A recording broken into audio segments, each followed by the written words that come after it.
I spent the last 2 months analyzing 100 design portfolios, not random ones, portfolios from real designers trying to build actual businesses. 50 of them were from designers who were landing consistent clients, like booking 2 to 3 projects a month, building waiting lists, getting referrals. The other 50, struggling. Maybe one new inquiry every few months that never really turned into anything. And here's what I found. The ones getting hired weren't doing what you hear often on the internet or taught in design schools. They were doing something completely different.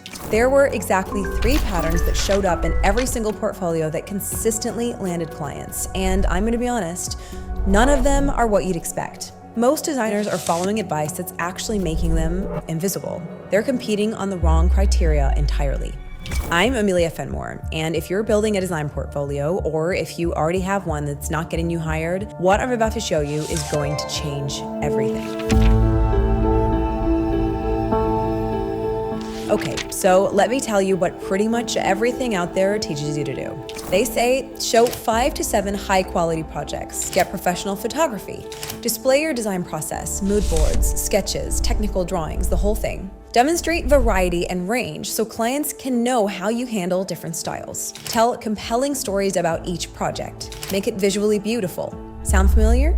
Here's the problem. When everyone follows the exact same advice, everyone's portfolio looks identical. I'm serious, I could show you 50 portfolios from designers following this formula and you wouldn't be able to tell them apart. Same structure, same type of content, same vibe. And when you can't tell the difference between designers, what happens? It becomes a commodity competition. You're competing on price, on luck, on someone who happens to find you first. That's because we've been taught to impress other designers, impress professors, get good grades, or get into grad programs. But in real life, your clients are not designers. They're not professors. They're regular people with problems who need solutions. And the criteria they use to evaluate portfolios is completely different from what design schools teach. Here's the specific issue. Portfolios built the traditional way don't answer the one question clients actually care about. Can this designer solve my problem? Instead, they showcase, look at all the different things I can do, which sounds good in theory, but to a client, that translates to, I'm a generalist with no specificity. I work with everyone, which means I don't really specialize in anyone. I'm not sure I can help you, but let's see. I really learned this the hard way. When I was building my first portfolio after leaving accounting, 0 design credentials, no formal training, I followed all the traditional advice to the letter. I created mood boards showing my process, I displayed variety, residential projects, a commercial space, different styles ranging from modern to traditional. I made it visually beautiful, spent weeks getting the layout perfect. The result? Nothing. Absolute crickets for 2 months. The moment I restructured my portfolio around the 3 patterns I'm about to show you, first client within 2 weeks. So when I started analyzing these 100 portfolios, I tracked designers at similar levels, 0 to 2 years into their business, all trying to land their first consistent clients. I looked at which portfolios were converting, actually getting people to book discovery calls and sign contracts. And here's what the data showed. 90% of the struggling designers were following traditional portfolio advice perfectly, but only 20% of the successful designers were following that same advice. The other 80%, they were doing something completely different. Okay, so the first pattern I found in every portfolio that was actually landing clients, they were specific, like extremely specific. Not, I'm a residential interior designer who works in various styles. More like, I transform small condos for young professionals who work from home. Not, I create beautiful functional spaces. More like, I design modern coastal interiors for growing families with kids under 12. The portfolios that were getting hired showed extreme specificity, one clear niche, one specific client type, one specific style or approach. Meanwhile, the struggling portfolios, they tried to demonstrate range and variety. I can do traditional and modern and eclectic and minimalist and, you know what's crazy? Everyone teaches you to show variety so you don't limit yourself. But that's backwards. Variety makes you forgettable. Another face in the crowd. Specificity makes you the obvious choice for your niche. Here's the psychology behind this. When a potential client sees a portfolio that's specific to their exact problem, they think, oh my God, this person gets me. They understand exactly what I'm dealing with. When they see variety, they think, okay, this person works with everyone, so they're not really an expert in my specific situation. Let me give you a real example from the analysis. One designer's portfolio's opening line: I help busy moms create organized, beautiful homes that actually work for family life. Another designer's opening line: award-winning interior designer specializing in residential and commercial spaces with expertise in contemporary, traditional, and eclectic design. Guess which one was booking 3 projects a month and which was still struggling to get inquiries? The first one, every time. Because when a busy mom who's drowning in clutter and toy chaos lands on that first portfolio, she immediately thinks, yes, this is for me. She understands my life. The second one, that could be anyone. That could be describing 1,000 designers. From the 50 successful portfolios I analyzed, 47 out of 50 had a clearly defined niche that was visible within 5 seconds of viewing your portfolio. From the 50 struggling portfolios, only 8 had any niche positioning at all. The rest showed full range of capabilities, and we work with all styles and clients. Now, I know what you're thinking, but Amelia, won't I limit my opportunities if I niche down that hard? No. The opposite happens. You'll attract more of your ideal clients because you're the expert. You're not one of many options. You're the only obvious choice. And here's the thing. You can always expand later once you've established authority. But you need to establish authority first. Think of it like hiring a lawyer. Would you hire a lawyer who says, I do everything: criminal defense, divorce, real estate, patents, tax law, personal injury? Or would you hire the one who says, I'm a divorce attorney specializing in complex custody cases for high net worth families? Even if your case isn't that complex, even if you're not high net worth, you'd still trust the specialist more because specificity signals expertise. Design works exactly the same way. Here's a test you can do right now. I call it the 5-second niche test. If someone lands on your portfolio and they can't identify your specific niche within 5 seconds, from your homepage copy, your project selection, your visual style, it's not specific enough. All of those elements need to be aligned around one clear specialty, not 5 specialties, not we do it all. One. All right, so pattern number 2, the successful portfolios were organized around dramatic before and after transformations. The struggling portfolios were organized around design process. Let me explain what I mean. Design schools teach you to showcase your process, right? Show the mood boards, the concept development, the technical drawings, the material selections, all of that. Why? Because that's what impresses professors and other designers. It shows you understand design principles and can execute a project from start to finish. But here's what clients actually care about. They care about results. A before and after transformation answers their real question. What will my space look like if I hire you?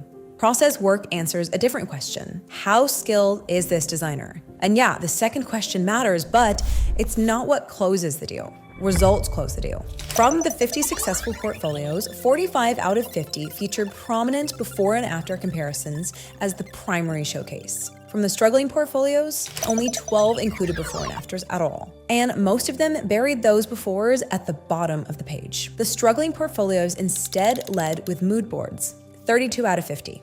Technical drawings, 28 out of 50.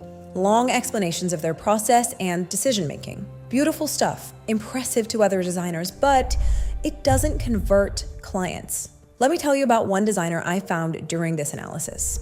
She had one project in her entire portfolio. One. It was a bedroom transformation she did for a friend. The before showed this cluttered, dark, kind of depressing space. Clothes piled on a chair, mismatched furniture, no cohesion whatsoever. The after? Bright, organized, peaceful retreat. Everything had a place. The lighting was beautiful. It looked like a completely different room. That one project with that dramatic before and after landed her 5 clients in the first month. Meanwhile, another designer in my analysis had 7 projects, all gorgeous, all showcasing her process with mood boards and technical drawings and detailed explanations. Landed 0 clients in 3 months. 0. Because those 7 projects answered, is this designer skilled? But never answered, can she solve my problem? Now here's the crucial detail about this pattern, and this is where a lot of people get it wrong. You can't just show any before photo. You need to show a before that captures your ideal client's specific pain point. If you niche in small spaces, show cramped befores, spaces that feel claustrophobic, overwhelming. If you niche in family homes, show chaotic, kid-destroyed befores, toys everywhere, no organization, spaces that clearly aren't working for the family. If you niche in work-from-home spaces, show before where there's no dedicated workspace, someone trying to work at the kitchen table with clutter everywhere. The before should make your ideal client think, oh my God, that's my problem. That's exactly what I'm dealing with. And the after should make them think, that's what I want. That's the transformation I need. That's what makes these transformations so powerful. And you know what? You don't even need professional photography for this to work. I know. Everyone says you need high quality professional photos. But honestly, even iPhone before and afters that show dramatic transformations will outperform beautiful professional photos of mood boards and process work. Results beat polish every time. This removes a huge barrier for people just starting out. You don't need to wait until you can afford a professional photographer. You don't need perfect lighting and styling. You just need to show the transformation. Pattern number 3, and this one might be the most important one. Portfolios that were landing clients spoke in their ideal client's language. The portfolios that were struggling spoke in designer language. What do I mean by that? Well, let me give you 2 examples, both describing the exact same project. Designer language. This project incorporated principles of balance and rhythm through strategic repetition of geometric forms and a cohesive color palette inspired by mid-century modern aesthetics. The space planning maximalized natural light while maintaining proper circulation patterns. Client language. This busy mom was drowning in clutter and felt stressed every time she walked into her living room. She had 3 kids underage and nowhere to put all their stuff. Now she has a calm, organized space where her family actually wants to spend time together. Everything has a place, and she told me she finally feels that she can breathe in her own home. Which one makes you feel something? Which one makes you think, I need to hire this person?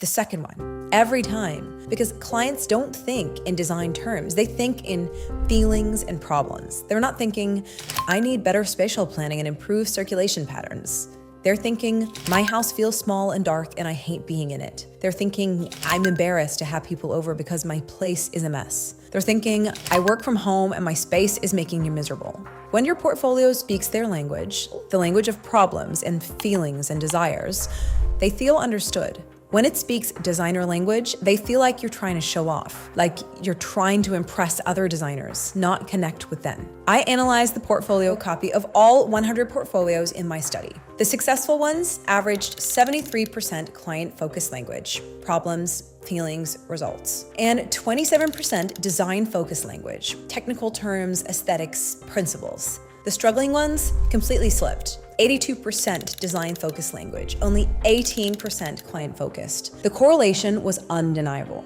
Here's the formula I found in the successful portfolios. For each project, they structured the copy around 3 things. First, the client's problem or pain point, using the client's words, the client's feelings, not designer observations. Second, what the client wanted, their desire, their dream, again, in their language. Third, the result, and this is key, not just what it looks like now, but how the client feels now. She finally has a space where she can focus and be productive. He loves coming home now instead of dreading it. Their family can enjoy meals together without fighting over space. That's what converts, that emotional result. Let me give you an analogy that might help this land. Imagine going to a doctor and they say, I'm going to perform a laparoscopic cholecystectomy, utilizing minimally invasive surgical techniques with pneumoperitoneum induction. You'd be like, what? I'm confused and a little scared. But if they said, you're having gallstones that are causing your pain, I'm going to remove them through a small incision so you can feel better and recover quickly. You'll be back to normal activities in about a week. Same procedure, but the second version makes you understand it and trust them. Your portfolio needs to be the second version, not the first. Here's a test you can do right now. I call it the mom test. Read the portfolio copy to someone who isn't a designer. Your mom, your friend, your partner, whoever. If they glaze over or don't understand what you're talking about, you're using designer language. If they immediately get what problem you solve and who you help, you're using client language. That's your litmus test. And look, I get the resistance here. You might be thinking, but won't I sound less professional if I don't use design terminology? The opposite is true. You'll sound like someone who understands people, not just design principles, and that's what gets you hired. Clients don't want to hire someone who can impress other designers. They want to hire someone who gets them, who understands their life and their problems. That's the difference. So, let's bring this all together because these 3 patterns don't work in isolation. They work as a system. Extreme specificity makes you the obvious choice for your niche. You're not one of many options, you're the only option. Transformations prove you can deliver results. You're not just talking about what you know, you're showing what you've done before. Client language makes them feel understood. You're not speaking at them, you're speaking to them. When you combine all 3, you create a portfolio that converts. Not a portfolio that looks pretty, not a portfolio that impresses other designers, a portfolio that makes ideal clients think, I need to hire this person right now. And here's what I realized when I was doing this analysis. The root problem with traditional portfolio advice is that it's teaching you to build for the wrong audience. Design schools teach portfolio building to impress admissions officers and professors and other designers, but those aren't your clients. Your clients are regular people with problems who need solutions. They don't elevate portfolios the way designers do. They don't care about the same things. They care about whether you can solve their specific problem, whether you understand their situation, whether they can trust you to deliver results. That's it. This is exactly why the Interior Academy exists, because I kept seeing people following traditional advice from design schools, from portfolio courses, from well-meaning but ineffective experts, and then struggling for months wondering why they didn't get hired. Meanwhile, the people who understood these 3 patterns, they were building thriving businesses, whether they had a degree or not, whether they had years of experience or not, because these patterns are based on client psychology, not credentials. You don't need more projects to build a portfolio that lands clients. You don't need better photography. You don't need more technical skill. You need to organize what you have or create what you need around these 3 patterns. This is why a designer with 1 well-positioned project can outperform a designer with 10 generic projects. It's not about quantity. It's not about perfection. It's about specificity, results, and connection. All right, design friends, here's what I want you to do. If you already have a portfolio, go audit it right now against these 3 patterns. Is it specific enough that someone can identify your exact niche within 5 seconds? Does it lead with dramatic before and after transformations, or is it focused on process? Is it written in client language or designer language? Most of you will find you're missing at least one of these patterns, probably 2. And if you're building your first portfolio and you don't even have projects yet, even better, because you can build it correctly from the beginning instead of having to rebuild it later like I did. Stop trying to impress designers. Start building a portfolio that converts clients. Narrow down your niche until you can state it in 1 specific sentence. Not residential design, something like modern coastal homes for growing families or small condo transformations for young professionals. Lead with your most dramatic transformation, even if it's just 1 project, even if it's for a friend or family member. 1 great before and after is better than 5 mediocre projects with no befores. And write all your portfolio copy in client language. Use the mom test. If someone who isn't a designer doesn't immediately understand what problem you solve, write it again. You don't need permission to do this. You don't need credentials. You don't need years of experience. You need specificity, results, and the ability to speak your client's language. All of that is within your control right now, today. The data proves these patterns work. I analyzed hundreds of portfolios, and the ones following this formula consistently landed clients, while the ones following traditional advice struggled.